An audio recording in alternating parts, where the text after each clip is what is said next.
Sveiki prisijungę prie Atviro tėvų kvadrato antrojo sezono. Apvalaus kvadrato mokykla atveria duris ir kviečia norimas paskaitas ar pokalbius išgirsti ne tik nuotoliniu būdu. Esant galimybei, laukiame svečiuose, nes visos transliacijos vyksta tiesiogiai iš mokyklos klasės. Tad mielai kviečiame prisijungti gyvai. Šį sezoną jūsų laukia vertingi patarimai iš mokytojų, psichologų, sporto specialistų. Netrukus prasidės jūsų pasirinkta paskaita. Primename, kad vykstant pokalbiui galite užduoti jums rūpimus klausimus, į kuriuos pašnekovai atsakys renginio pabaigoje. Antrojo sezono programos ieškokite svetainėje apvalauskvadratomokykla.lt. Sveiki, prisijungę prie mūsų pokalbio. Labai džiaugiuosi, kad šiandien prieš tai nagrinėjome tokias labiau galbūt matematiką, labiau tokius rimtus vadinamus dalykus. Bet man atrodo, šiandieninis dalykas yra dar rimtesnis negu visi proto mokslai, nes kas nešios tą galvą, jeigu nesveikas ir stiprus kūnas. O tam reikalingas mums fizinis ugdymas ir aš šiandien sveikinuosi su savo pašnekovais, fizinio ugdymo mokytojais, Tadu ir Laura. Sveiki. Sveiki. Labą. Nežinau, kaip jums čia patiko mano šitas rimtų ir nerimtų dalykų įžanga ir kiek jūs pritarėt prie to, kad fizinis ugdymas yra rimtas dalykas, nors mes jį kartais nuvertinam. Aš jau buvau užsigandęs, nes toks stereotipas ir galvojau, kur tas veda jūsų sakinys. Nes savo dalyką aš laikau rimčiausia. Šiandien tai aš nebejoju. Mes į mokyklą ateiname savo pėdutėm. Taip. Tik paskui jau galvojam, skaičiuojam, dainuojam, piešiam ir visus kitus dalykus. Tai manau, kad šitą visą gyvenimą mes eisim, judėsim ir to reikia ir mokintis ir dabar taisyklingai judėti. Tai, sakykime, pagrindas, bazė ir pirmas dalykas, ką mes darom. Bet stereotipas ateina iš tų laikų, kai mus mokino. Taip. Ir fizinis lavinimas tada vadinosi, fizinio lavinimo pamokos, skirtingai negu dabar fizinio ugdymo. Jos buvo tokios, ne apie tą judėjimo džiaugsmą, jos buvo apie tai, kad ten, aš atsimenu labai gerai, kaip krosą bėgdamas taip bėgi, kad net atrodo nekenti to bėgimo paskui dar likusius 20 metų, kol paskui kažkaip prisijaukini, turi ten šokti per rožį, turi kažką pasiekti, kažką padaryti, normatyvus įvykdyti, atsimenu tą žodį. Kaip jums atrodo, kas ten buvo ir kodėl tas pokytis kažkoks buvo reikalingas, į ką mes dabar einame? Mano patirtis man buvo smagiausia pamoka, įdomiausia. Buvo proga pajudėti, pasivaržyti, šiek tiek paleisti tas emocijas, sakykime, per judesį, nes visokios įtampos mokykloje ten gaudavom ir laisvam ore pabėgioti, ir slidėm paslidinėti žiemą ir panašiai. Plius visuomet buvo geras santykis labai su mokytojais, jie labai mokėdavo sudominti, tai sakykime, aš per tą gerąją patirtį, nors su pažįstamais kalbu dauguma, ir taip sakau, dauguma turi blogą patirtį iš fizinio lavinimo pamokų, nes juos versdavo kažkokius dalykus daryti, nenorėdavo, lygindavo visus pagal vieną kažkokią tai normą, tai tas labai daug kas vengdavo tų pamokų, ypač merginos. O dabar, nuo pirmos pamokos, susipažinę su mokiniais, pabrėžiu, turbūt antras sakinys mano, žinokit, visi galit nedaryti bet kurio pratimo. Pasakot, kad negaliu, aš net neklausiu, kodėl. Tiesiog galit imti ir nedaryti, jeigu norit. Tai toliau jau lieka mano atsakomybė, ar aš sugebėsiu juos sudominti ir jie norės tą daryti patys. Tai eina per tokį džiaugsmą judėjimą ir aš kiek su mokiniais kalbuosi ir matau juos bėgančius į pamoką, besiveržiančius, net ir girdėjęs iš tėvelių, besirgdami, nenori likti namie, nes jiems šiandien fizinio ugdymo pamoka ir jie nori ateiti pas mane į pamoką. Pajudėti, nors pamokos nėra lengvos, mes nėra, kad žaidžiam. Mes pusę metų nė vieno žaidimo net nežinojom, nežaidėm, nes iš tikrųjų mano filosofija ir idėja visus testuoti mokinius, iš tikrųjų mokslo metų pradžioj, ką jie gali padaryti, tiesiog pagal galimybės, nespaudžiant, jau kiek jie patys jau nori, o mokiniai šiaip nori. Kiekvienas taip nori, tai turim 8 testus. Vėliau gal kalbėsim, kas tai per testai, kam pritaikyti. Ir po pusės metų mes dirbam, nes iš tikrųjų dažnai susiduriu, kad būna vaikai nesportavę. Galbūt kažkur fizinio lavinimo pamokos vis laik žaidė, galbūt ir to net labai nedarė. Tai pirmiausia tiesinam, aš kaip sakau, stuburiukus minkštus. Tai mokėti, pritūpti kiekvienas turi mokėti, pakelti kažkokį tai svorį lengvą, labai lengva, dabar jiems nereikia sunkaus kelti, tiesiog biomechaniką išmanyti, kitus judesius, stiprinti giliuosius raumenis, pilvo preso, nugaros raumenis, kad galėtų tos laikysenos jau jų kažkiek formuotis. Persitestuojam po pusės metų ir jeigu tikrai visi rezultatai gerėja, o ir gerėja, nes dirbam daug, tada mes po pusės metų pirmą kartą galim pažaisti kažkokį tinklinį, pasižiūrėti, pasimokinti ir šitų dalykų, nes ir tuos turi išmokinti, nes jie turi mokėti kompanijai kažkuo užsiimti, nes turi daug laiko praleidžia mokykloje po pamokų. Tai ir tuos dalykus žinot, taisyklės, mokėti žaisti, užsiimti, nesu kitais judėti, vietoj to, kad galbūt naršytų telefonus ir panašiai, rasta kitą džiaugsmą. Laura, kokia jūsų patirtis? Kaip jūs, tikiu, kadangi abu esat fizinio ugdymo mokytojai, gali būti, kad šiek tiek panašiai tado, bet man vis tiek svarbu išgirsti. Tai gal reikėtų pradėti nuo to, kad aš pati augau ir gimiau šeimoje, kur fizinis aktyvumas buvo labai svarbus ir mano pačios tėtis yra ir dabar dar fizinio ugdymo mokytojas ir dėstė tuo metu Kūno kultūros akademija. Tai va. Tai tas mano santykis su judėjimu visada nuo pat vaikystės buvo pakankamai artimas. Dabar grįžtant atgal, kalbant apie mokyklą ir, kaip jūs minėjote anksčiau, mokykloje visus tuos standartizuotus testus, tą bandymą visus sukišti į vieną kažkokį tais standartą, kad merginos, vaikinai atitiktų, nušoktų, nubėgtų. Tai šiuo metu fizinio ugdymo pamokose daugiau dėmesio yra kreipiama į tą individualią pažangą. Kaip ir Tadas minėjo, kad vaikas pats suprastų, kodėl jisai atlieka vieną ar kitą, testą ar pratimą, kam to reikia, kad stebėti, kaip aš tobulėju, o ne tam, kad kažkoks skaičių aš įveikčiau, kurį kažkas sugalvojo. Tai mano laikais, aišku, buvo tas vienas skaičius, į kurį visi bandė pataikyti ir man pasisekė, kad aš pakankamai aktyvi buvau fiziškai ir judėjau. Ir pataikydavau į tuos skaičius, bet tikrai atsimenu nemažai klasiokių, klasės draugų, kuriuom tikrai būdavo sunku, nes mūsų tie fiziniai pajėgumai, mūsų fizinės galimybės labai skirtingos yra. Ir čia daug kas nulemia ir genetika ir taip toliau, kur tu negali pritaikyti to vieno, kaip sako, pratimo ar vieno ten to kažkokio testo visiems vienodo. Nes mes be proto skirtingi esam ir džiaugiuosi, kad dabartinė pamoka fizinio ugdymo vis daugiau dėmesio mokyklose skiria tai individualiai pažangai ir tam suvokimui, kad ta fizinė veikla jinai bus ir yra reikalinga visam gyvenimui, kad organizmas būtų sveikas ir ilgaamžiškumas ir visa kita. Tai taip. Čia svarbus žodis dabar labai madingas ilgaamžiškumas. Aišku, tie vaikai dabar dar apie tai negalvoja, bet jų tėvai tai tikrai galėtų tai išgirsti ir tą pavyzdį, kaip svarbu yra tėvų pavyzdys. Labai dėkoju, kad jūs taip nuo pradžios pokalbio jau mes jį ir turime. Tadai, jūs jau šiek tiek papasakojate, kas vyksta pamokose, kas yra svarbu teisingas judesys ir galbūt vėliau tik žaidimai. Ir užsiminėt du dalykus, kuriuos norėčiau, kad truputėlį praplėstumėt. Pasakysiu abudu, jeigu jie nesusiję, tiesiog atskirai atsakykite, bet galbūt jie susiję. Jūs užsiminėt tuos 8 testus, štai ir Laura minėjo testus, gal praplėsti ir dar tokį terminą pasakėt biomechanika, kuris eina su judesiu. Tai galbūt truputį praplėstumėt, kas yra ta biomechanika, kodėl jis svarbi ir kokie tie testai jūsų, kad žinotumėt, kokie kryptim tą vaiką kreipti pamokoje.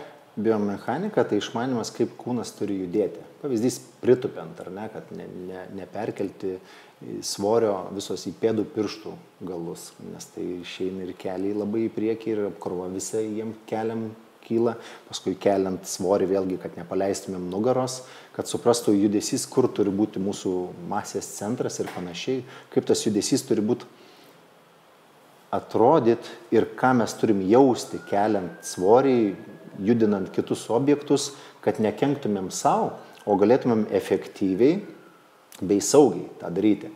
Na ir mokinamės ir plank judesys, tas lento vadinama, skirtingai labai suprantama pavyzdys, visi skirtingai vienodai gal moko įsivaizduodami tiesę kreivę, nors ji ne visai taip yra, reikia mokėti uždaryti ir šonkauliukus mūsų ir dubenį po savim patraukti. Jūs turite minti uždaryti, tai truputį kažkaip... Į save, įtraukti tą pilvo presą ir sėdinys įtraukti, dubenį po savim pasukti, nereikia vien tik tiesios tos formos, vėl kiekvienas judesys turi tą specifiką, tą išmokti, tai kai mes mokinamės tokius dalykus,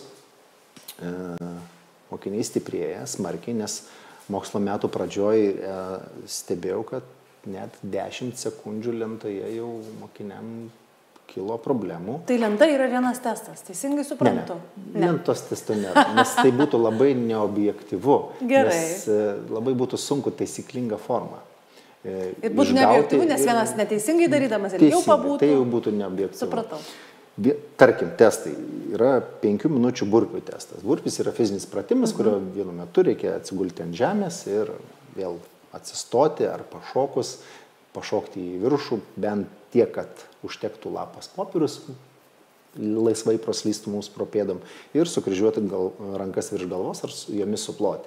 Tai tokia pratimų seka, kur tu guli, burpis, ar ne? Vadinasi, jeigu žodžiu kažkur neaišku, gali tikrai surasti. 5 minučių burpių tą testą, tai mes tikrinam jų ištvermę.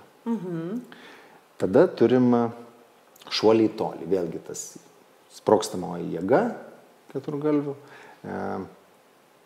Turim susilenkimų per 2 minutės testą. Žiūrim juosmens galimybę susitraukinėti, pilvo preso, atsispaudimų, viršutinė kūnos dalies jėga. 2 minučių ar kitaip sakant, nepertraukiama serija, kiek gali žmogus padaryti atsispaudimų, pritupimų per 2 minutės, apatinės kūno dalies jėga matuojam. Tada turim lankstumo testas. Darau vieną pratimą, paprastai tai žiūrim lankstumą dvigalvio, nugaros ir sėdmenų, tai yra lenktis ir siekti, nes dauguma ir pamatau mokinių, kai lenkėsi ir siekia ir vos savo blauzdą pasiekė, tai reiškia, jau čia buvo praleistas momentas, kai jaunimas dar turi būti tikrai lankstus. Prisiminus dar testus. Gal ne tiek svarbu visi, jau nemažai pasakėt. Taip, iš tiesų, bet... Skirtingas energetinės zonas tai patikrinam, kad būtų tie testai nuo testų skirtingą funkciją jie atliktų. O kaip vaikai reaguoja? Man labai smalsu, čia tokie iš tikrųjų rimti tie testai. Laukia, labai nori kartoti, perdaryti, pagerinti. Jiem kiekvienas interesas ir mokiniai tikrai skirtingi individualūs, nes vieni visai nepadarė atsispaudimo, kaip pavyzdys negebėjo, kiti padarė ten 30 mokslo metų pradžioj. Tai kai jau visai nepadaro, tai tikrai tada atsiranda labai didelis man interesas ir liepsnelė, kai jis padarys pirmą. Aš būsiu toje vietoje, kai jis padarys pirmą. Gal daugiau padarys, 3 dabar padaro. Čia ne vienas mokinys ar dar daugiau. Tai tas labai džiugu, nes sugebėt save atspausti nuo žemės, įsivaizduokime, mes kiekvieną dieną miegam lovą ir mums reikia kažkaip atsikelti nuo jos. Tai jeigu aš visai negaliu save padaryti atsispaudimą, man jau keltis ir iš lovos spausti, o tas yra pratimas, sakykime, jau yra šiek tiek sunkus. Tai gerina tos rezultatus kiekvienas, sakykime, beveik visus testus pagerina. Turim ir šokdyklinį bėgimą, pasižiūrim, kiek mūsų greitis, koncentracija, koordinacija veikia, nes vaikam koordinaciją reikia treniruoti su kamuoliu žaidimai tokie, kad nes dauguma ir esu sutikęs savo amžius 12 metų berniukas nesugebėdavo 2 metrų atstumu viens nuo kito stovint kamuolį jiems metant labai lengvai sugauti jo. Ir tas mane paveikė vienu momentu, aš pastebėjau, kad su juo niekada niekas nežaidė. tėvai neužsiėmė. Nepalankus žaidėjas, žodžiu, kiek meti, tiek nepagauna. Nebuvo užsiimta. Taip labai paprastai atrodo. Šeiminė tokia buvo padėtis, skiriasi, galbūt tėvai ir neturėjo laiko užsiimti jau. Ir tiesiog pasirodo, paprastai žmogus iš niekur nieko tas neatsiranda, kad jis mums elementarus dalykas, mes tas kamuolys, mes jį pagaunam. Jeigu tau niekada gyvenime nieks nemetė, tai tu net ir to negali padaryti. Tai einam prie to, kad tu ir taip. Turim šaudynės testą, grinai žiūrim šaudynę, pasirodo dauguma nemokėjo, nėra tas būtinas pratimas. Bet koordinacija, neuronai, kai mūsų galva veikia, gali sujungti judesius, kai eina šaudynė virš tavęs ir po, turim ir tokius dalykus išmanyti. Dabar jiem patinka. Įgėjau šaudynės, leidau jiem ir namo nusinešti, pasipraktikuoti, jie nori labai išmokti, jie, sakė, šokinėjo namuose daug ir išmoksta ir tą. Tai vat, sakykime, tuos judesius pamokinti. Kiekvienas judesys šaudynė nėra taip, kad suka visą ranką, reikia mokėti riešą valdyti, vėlgi papasakoti apie techniką. Kiekvieną kartą mes bedarant pratimus, aš stabdau, dabar žiūrėkit, darot bendrą klaidą tokią, pasimokinam. Vėl stebi, darot tokią klaidą, pagaukit save judesyje. Mums pasisekė, mes salėje turim veidrodžius, mes kai kurios pratimus galim matydami save šiek tiek labiau atliepti, matau, girdžiu, darau, tai pamatę save gali šiek tiek ir pakoreguoti, irgi, nors nebūtina tas veidrodis, turint privalumas. Tai mokiniai daug pasiekė, gerino labai rezultatus. Labai smagu apie tai kalbėti su jų tėvais. Aš nebejoju. Mano 2 metai mokyklai. Nebuvo tokio rugsėjo, kur rugsėjo 15-21 dieną, aš žinau, kad mane kviesis į mokyklą, dėl to, kad vaikai nebepaeina, visiems skauda ir visi skauda. Aš žinau, visą laiką bus rugsėjai ta diena, kad bus iš tėvų skambučiai į mokyklos administraciją ir kas čia per fizinio ugdymo reikia pasiaiškinti, nes vaikai nebepaeina, neatsikelia iš lovų, žiauriai skauda, jiems verkia ir panašiai. Šiemet tai tas pats buvo, ir pernai tas pats buvo, ir aš žinau taip, tada tinkuosi, kviečiu tėvus į fizinio lavinimo pamoką, tai yra pastebėti ir likus pasikalbėti su jais, kodėl tokią metodologiją taikau, daugiau pagal crossfitą, nes mes tai funkciniai judesiai, nuolat kintantis, intensyvumą taikom, visą laiką kitokie, kad tas diskomfortas veda ties tobulėjimu, mokinamės daug įvairių dalykų, su vaikais ir daug judam ir sakau, viskas bus gerai, duokit laiko. Aš suprantu, jie tiek nejudėjo, bet galbūt kai kurie ir neturi to fizinio lavinimo būrelių. Ir mano tikslas, jeigu mes sugebam vesti pamoką ir esi geras specialistas savo srity, kur tavo paslaugos yra labai brangus, bet tu sugebi tai duoti mokyklai, jiem net nereikia tų būrelių turėti.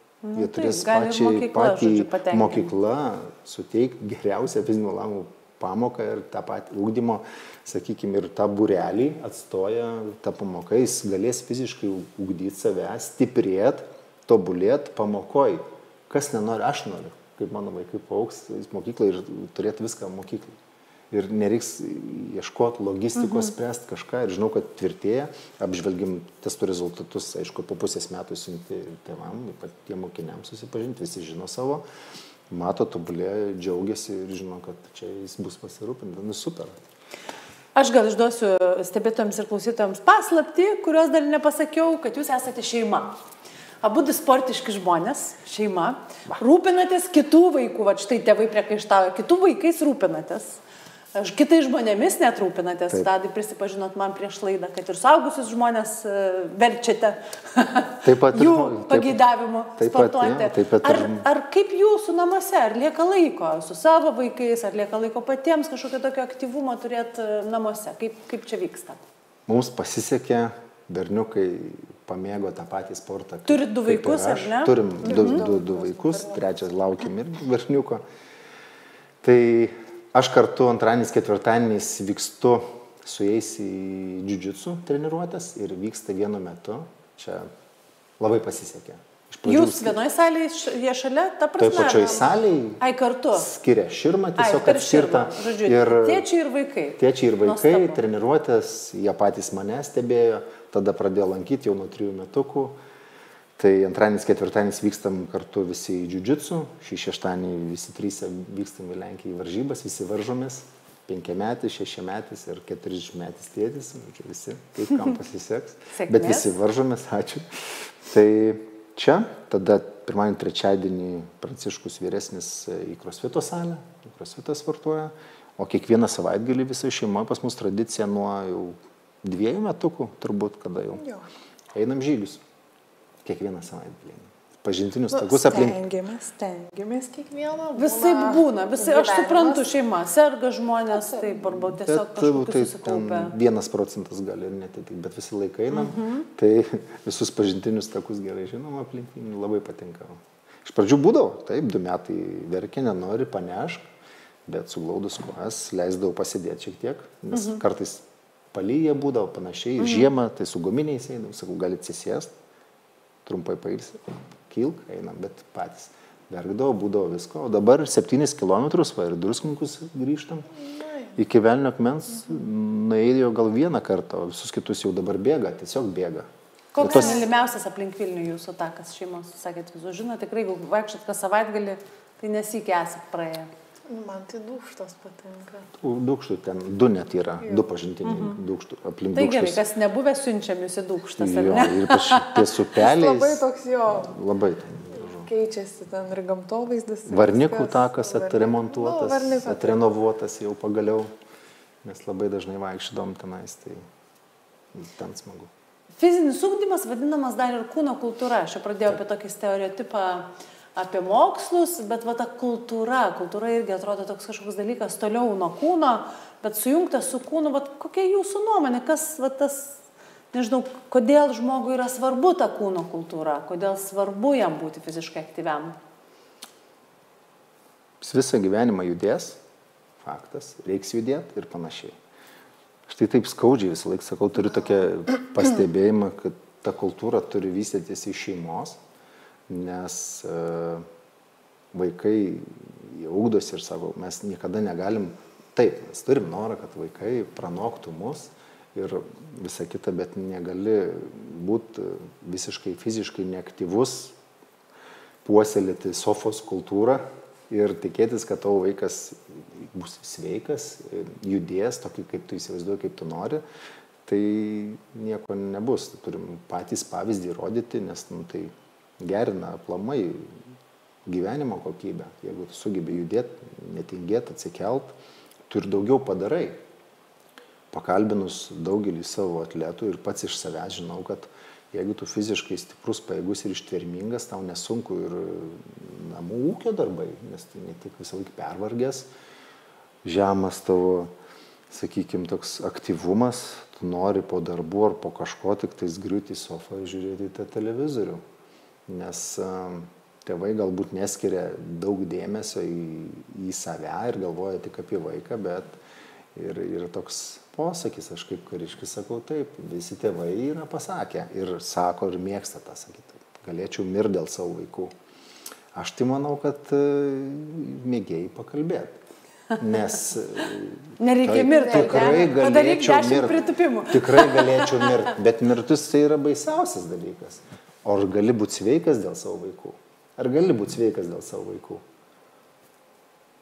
Ava, kelkis dabar jau nuo sofos, būk sveikas, judėk, parodyk tą pavyzdį, būk sveikas pirmiausia.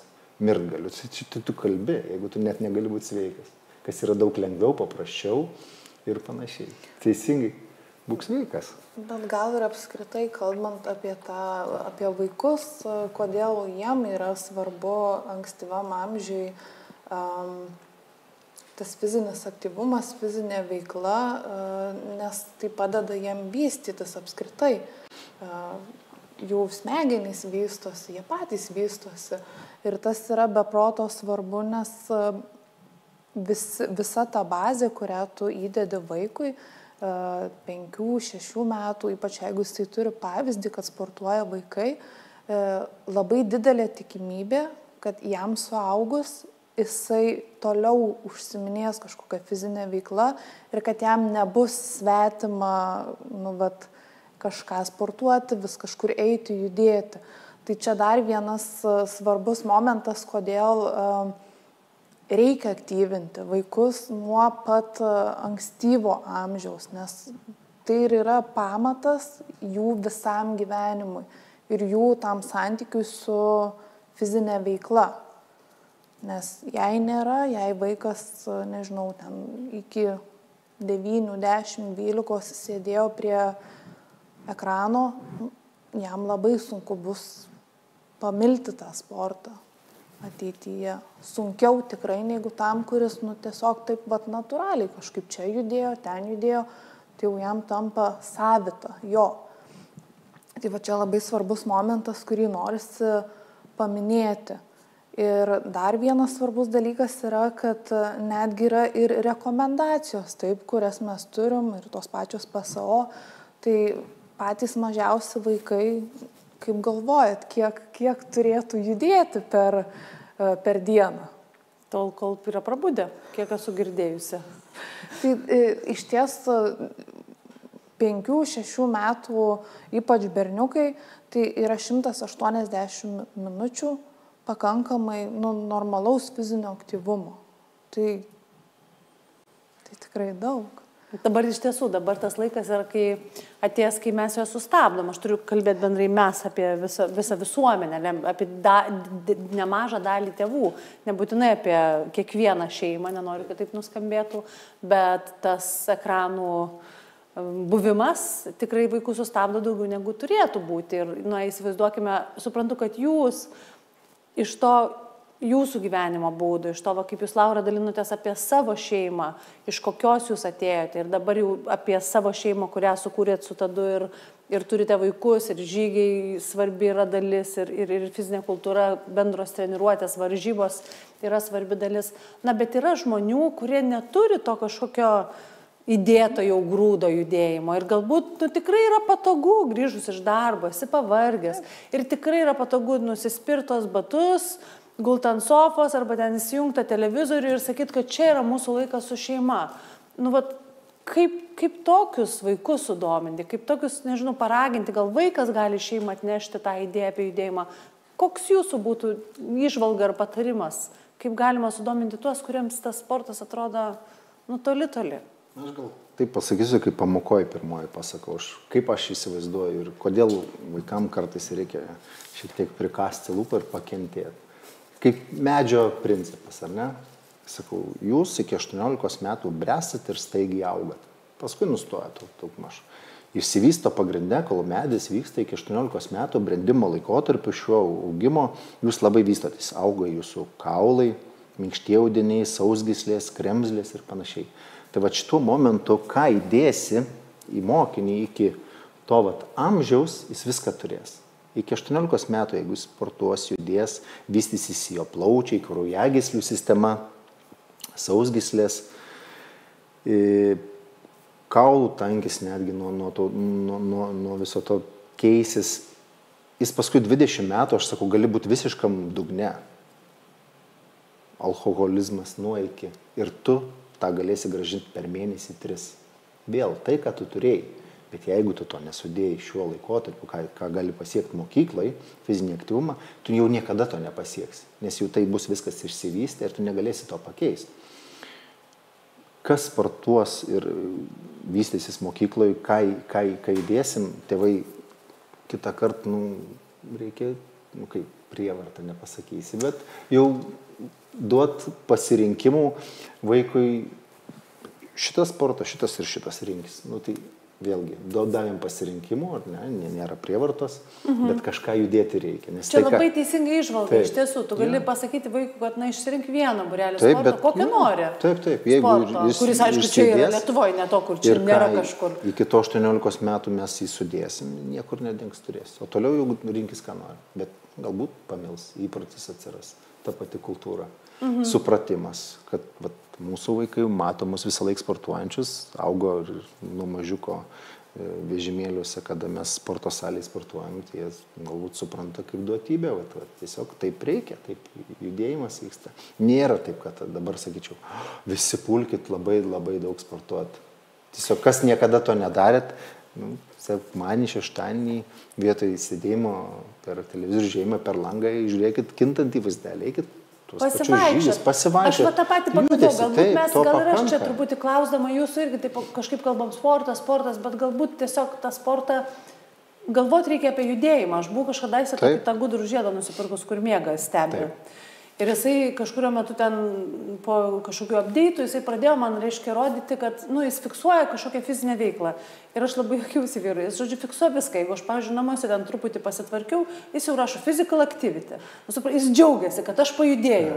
Išėjau pasivaikščioti, jau ten kažkokia medium, reiškia, vidutinė. Tai va aš galvoju, kad galbūt tiems, kuriems sunku iš to, ką jūs sakote ir iš to pačio šeimos jūsų pavyzdžio, gal tikrai reikia negalvoti apie sportą, jeigu tave tas taip išjungia. Gal tiesiog galvot labiau apie tą tokį sveiką judėjimą.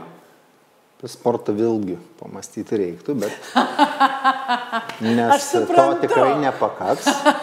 Ėjimas, vaikščiojimas nuo savo kūno svorio nieko labai nepagerins. Tai bus pirmas žingsniukas. Tai mes ieškam pirmo žingsniuko. Bet vien jo neužteks. Aš daug vaikštau.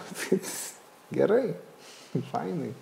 Bet nieko geriau nebus, jeigu reikia kelti išorinius objektus, stiprinti raumenyną, nes raumenyno kiekis ir yra tas ilgamžiškumas, tas, kas suteikia mums ilgamžiškumo, gebėjimas pakelti. Vien ėjimas, mes maksimum galim pirmoji zonai prajudėti, širdies apkrovoj, jeigu sparčiai eisit ir jau pasirinkimas bus toks galbūt antras, bet daugiau tai nieko, raumenys nestiprės, stuburas taip pat nelabai. Bet pirmas žingsnis tai galėtų būti jo. Laura, kokius jūsų galbūt turite čia? Man atrodo, bandėte įsiterpti ir dabar jūs. Daug minčių praskrėjo, nes tai labai kompleksiškai yra, kaip jūs ir sakėt, kad tikrai yra tėvų ir jų yra nemažai, kurie, galbūt neturi tų įgūdžių, kaip čia judėti, kaip su tuo vaiku judėti, kaip tą padaryti. Labai įdomi praktika yra taikoma Singapūre, Japonijoje. Tai būna kažkokia Azijos šaly, išsivysčiusiai pagal tas, kuris išvardinat. Jie apmoko tėvus, kaip žaisti su vaiku. Tai nėra, kad jie visi ten eina ir kilnoja štangas ar dar kažką, bet ką jie gali veikti lauke, namie, tokio smagaus, aktyvaus, paprasto, bet judėti. Tai kas labai, man atrodo, irgi yra svarbu, kaip ir minėjau, kai nėra to įgūdžio, kad judėsiu aš, bet aš galiu per žaidimą, aš galiu per baliono kažkokį mėtymą, gaudymą kamulio, vėl, kaip ir Tadas sakė, taip metu gaudau, kažkoks gali atsirasti lauke, raketės, dar kažkas, tai neturi būti būtinai, ypač pradžioj, sporto salė, nes sporto salė gazdina žmonės.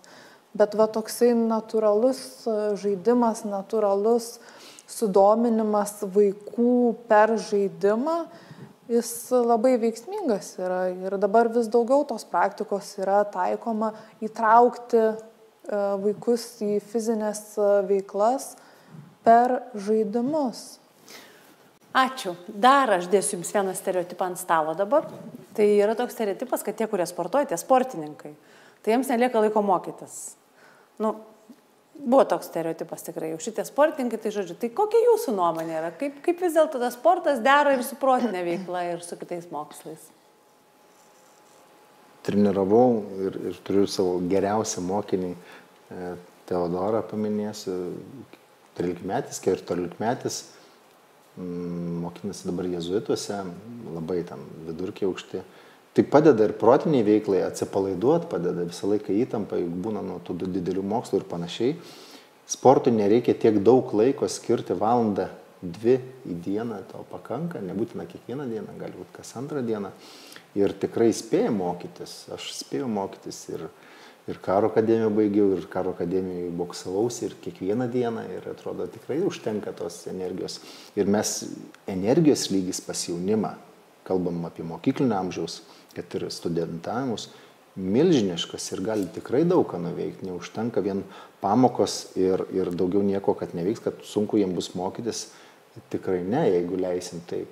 Kiti tempą galima užduoti tokį ir didesnį, ir duoti ir tikrai daug to sporto, ir to mokslas suspės viską laisvai. Taip, tikrai žmonės gali daug, jaunuoliai dar daugiau. Ten viskas lenda į galvą, jie atsistato greitai. Jeigu įmant apie tai, kaip jie atsistato, tai mokinys gali pasipurtis, po 5 minučių jis jau to krūvio net nebejausti. Čia yra apie tos skaudančius raumenis, taip. Kaip suprantu, kad daug juos gali paskudėti, bet atsistato jie stebėtinai greitai. O ypač nuo 14-15, kada pradeda bręsti, tai atsistatymas vyksta esamuoju metu iš karto, nes jie taip greitai, jau galime tada dirbti su svoriais bręstančiais jaunuoliais, tai vieną dieną su vienu svoriu, kitą dieną jau su kitu gali dirbti, nes jie atsistato, regeneruoja, paauga, sutvirtėja, atsistato ir galima vėl transportuoti, tikrai gali. Mačiau, Laura, kad irgi kažką Taip, aš kažkaip pagalvojau apie jau šiek tiek vyresnio amžiaus moksleivės, su kuriuom tenka man dirbti. Ir kas labai svarbu yra, kad jau ypač vyresniam amžiui merginos tą fizinį krūvį iš tikrųjų supranta kaip prasiblaškimą, kaip ir Tadas sakė, kaip kažkokį tą įtampos nuėmimą, kaip tuo pačiu ir pasikrovimą energijos. Tai tikrai turiu ir 11-tokių, kurios pasidalina tą gerą patirtim ir sakom, mokytoja, žinokit, aš pradėjau dabar kiekvieną dieną tenai bėgioti, aš taip gerai jaučiuosi, aš turiu energijos, aš nebūnu tokia pavargus, aš, kai man reikia kažką ten išmokti, aš geriau susikaupiu. Tai tas stereotipas, kad tie sportininkai nebeturi kada mokytis, jis jau išeidinėja iš tikrųjų ir vis daugiau ateina, ypač, sakau, tarp vyresnių mokinių tas suvokimas, kad fizinė veikla, kažkoks fizinis aktyvumas perkrauna juos. Ypač, kai reikia daug ten mokytis, ruoštis egzaminam, dar kažkam ir užsisuka viskas ir jau ten paskui atrodo, kad niekas į tą galvą nebelenda. Tai man yra labai nuostabu ir pagirtina, kad jau supranta, kad yra tas pajautimas, supratimas, kad tai aš galiu pajudėti, aš galiu kažkaip save paleisti tenai visą tą stresą, nerimą ir grįžti atgal, toliau pratęsti, mokytis švaresnę galvą. Tai kažkaip norėtųsi pasidžiaugti, gal netgi, kad išeidinėja vis tik. Nes tikrai yra daug merginų, kurios pakankamai profesionaliai sportuoja ir jų netgi sakyčiau, kad tikrai nežemesni akademiniai rodikliai neigu tų, kurios galbūt mažiau sportuoja ir ten daugiau gal mokosi, bet tas tikrai nedaro įtakos jų pasiekimam akademiniam. Čia tokiais gražiais labai pavyzdžiais pasidalinote apie štai merginas, apie tokį sąmoningą požiūrį į judėjimą, apie Teodorą irgi pavyzdį pasakojat. Bet šiaip kalbant apie šiuolaikinius vaikus, irgi girdis kartais, tie šiuolaikiniai vaikai, jūs susidurėt su jais kiekvieną dieną. Kaip jums atrodo, ar jie tikrai kažkuo taip skiriasi, ar vis dėlto čia, kažkam noris tiesiog pabalbatuoti, ar ne apie šiuolaikinius vaikus? Kaip jūs juos matot? Kaip paukščiukus nusėdusius kofeinu. Matau. Nusėda Gedimino prospekte visus kofeinus, tupi juose ten, laiką leidžia po pamokų, nieko neveikdami. Taip matau. O daugumą, kadangi dirbu ir sporto salėje, turiu sporto salę, jaunuolių, stebiu iš tų paauglių, kurie atrado mus kažkaip, kitaip. Matau, kad jie po pamokų renkasi pas mus, kad ir 1,5 valandos anksčiau.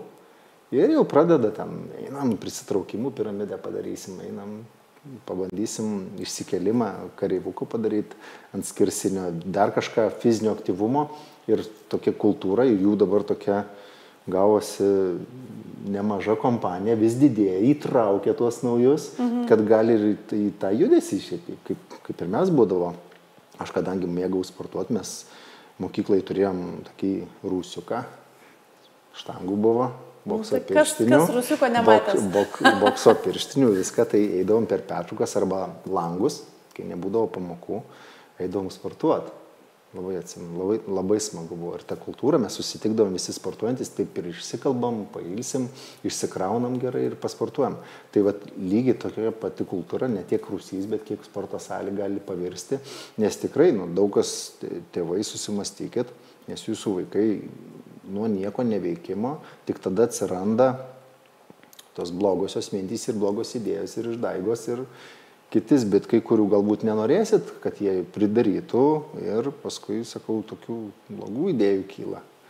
Išdaigų. Tai sėdi, tikrai būna praseinam per miestą ir matau tą patį jaunimą, po prekybos centrus nusėdė dar kažką, jie neturi ką veikti. Tiesiog tas visas laisvas laikas, kiti kofeinuose nutupia, aš taip sakau grubiai, nes man toks grinai stereotipas matau ir visi kampai, visi telefonuose net nebendrauja. Susikūprinę būreliais tokiais, kiek ten gali vieną telefoną apmatyti kažką ir tiesiog taip. O tas laikas grinai tarp pamokų iki vakaro, kada tėvai grįžta jau irgi po darbų į namus, tarp pamokų galo, jisai galėtų būti kažkokiai fiziniai veikloje. Tai nebūtinai sporto klubas. Mes žaisdavom, krepšinio aikštelę turėjom. Tiesiog mėtydavom tą kamuolį, žaisdavom 21 ar kitus žaidimus ir mums patikdavo tiesiog tas judesys. Susipažįsti su kitais, ta veikla, vis tiek kažkiek lavina, tai tie kiti užsiėmimai. Tas telefonas labai jau įtraukia ir jo irgi turi būti, ten irgi daug žinių, mes dabar yra priemonės, kaip galim savo palengvinti kažkokį būti, rasti kitaip informaciją, bet dauguma jų tai tiesiog švaisto tą laiką. Tai gal ir laikas jūs irgi taip labai gražiai Tadai kažkaip išėjote tokį apibendrinimą, kad štai yra tų vaikų, kur salėj, yra tų tokių, kur tikrai, ir Laura, kur dalinotės, bet yra ir tų pavyzdžių, kur vaikai iš neturėjimo ką veikti. Tai gal jiems tikrai reikėtų truputėlį pabandyti sugalvoti, ką veikti. Ir norisi apibendrinti mūsų pokalbį, daug visokių gerų dalykų prikalbėjote. Tai jeigu tokius kelis sakinius kiekvienas sugebėtumėt pasakyti, kaip iš tikrųjų vis dėlto dar pamotyvuoti. Pakilt nuo sofos, tą sofos kultūrą tą padėti spintelę, nėra paprasta. Tikrai nėra paprasta. Ir net jeigu sportuoji, būna dienų, nežinau kaip jums, man tikrai būna dienų. Pavyzdžiui, šį rytą tikrai nenorėjau eiti į savo baseiną. Bet kažkaip džiugiuosi, susidariau su savim, kad 10 minučių paplauksiu ir išlipsiu, bet paplaukiu tiek, kiek reikėjo. Aš tiesiog kalbu apie tą jausmą, kad net jeigu esi pratęs judėti, tu būna jausmų. Tai tai keli sakiniai, kurie kažkaip, nežinau, kas jums atrodo vis dėlto buvo svarbiausia iš to, ką kalbėjome. Būna tų dienų pas mane kasdien beveik. Kai reikia sportuoti, aš sunkiai. Nes aš jis žiūriu ir galvoju, čia žmogus bėgte į salę kasdien. Būna sunku. Aš dėl to jausmo po.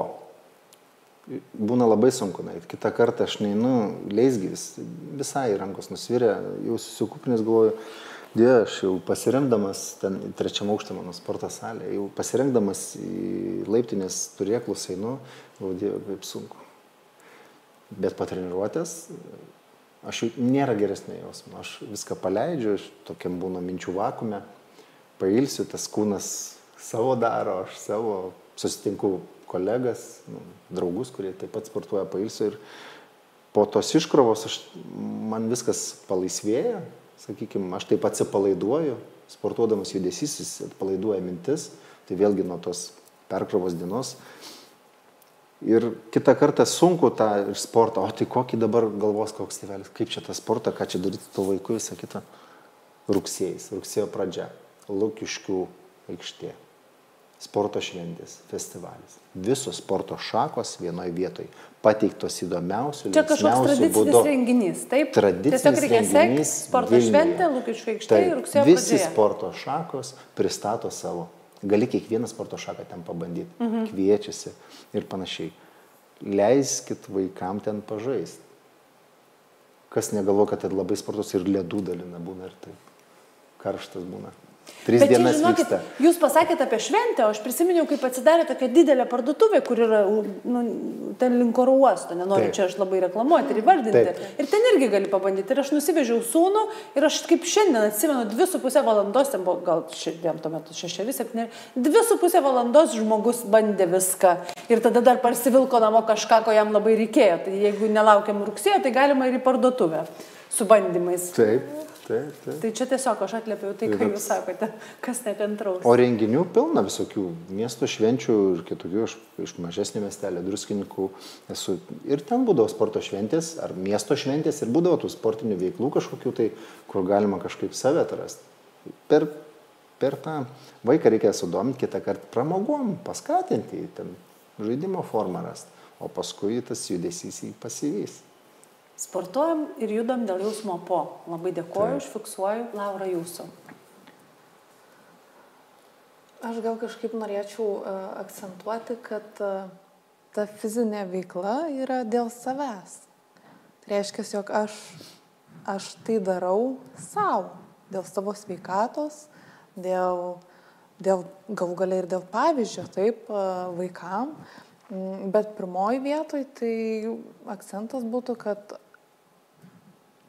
ta fizinė veikla pasiieškoti tokios, kad jinai būtų ne kažkokia ten labai sudėtinga, gal pradžioj, vat, kaip ir minėjau mes prieš tai, kažkokia labai elementari, labai paprasta, bet džiuginanti ir pritarsiu Tadui, kad aš jausčiausi tikrai geriau, o ne kad aš čia kažką sudėtingo dariau, kaip man čia sunku buvo ir kaip čia man dabar blogai. Tai tikrai nebijoti, bandyti, ieškoti ir pritaikyti tą judėjimą, kuris labiausiai tinka tai šeimai, tam žmogui. Tai vat, gal norėčiau ir taip vat, pakviesti, nebijoti, bandyti ir kiek įmanoma daugiau sportų pabandyti, paragauti, tada žinosit, kur geriausiai jaučiatės ir judėti. Dėkoju. Labai ačiū iš tiesų ir už šitą tokį gražų, irgi tokį vedantį kažkokį susimąstymą, apibendrinimą, kad kai bandai ir ieškai, visada randi, svarbiausia yra noras. Mes šiandien kalbėjomės su fizinio ugdymo mokytojais, Tadu ir Laura. Ačiū Jums labai. Ačiū. Apie tai, kaip yra svarbu judėti nuo mažų dienų, kaip vaikams yra svarbus tėvų pavyzdys, todėl nori, nenori, šioks toks pasiaukojimas yra tėvystė ir kaip sunku bebūtų nuo tos sofos atsikelt, nors sykį šeštadienį, nueiti pažintinį taką, pasivaikščioti bent jau, pažaisti kamuoliu. Labai kviečiam ir labai tikimės, kad šis pokalbis Jums bus įkvėpimas. O aš, Kristina Savickytė, kartu su savo pašnekovais atsisveikinu. Ačiū ir iki.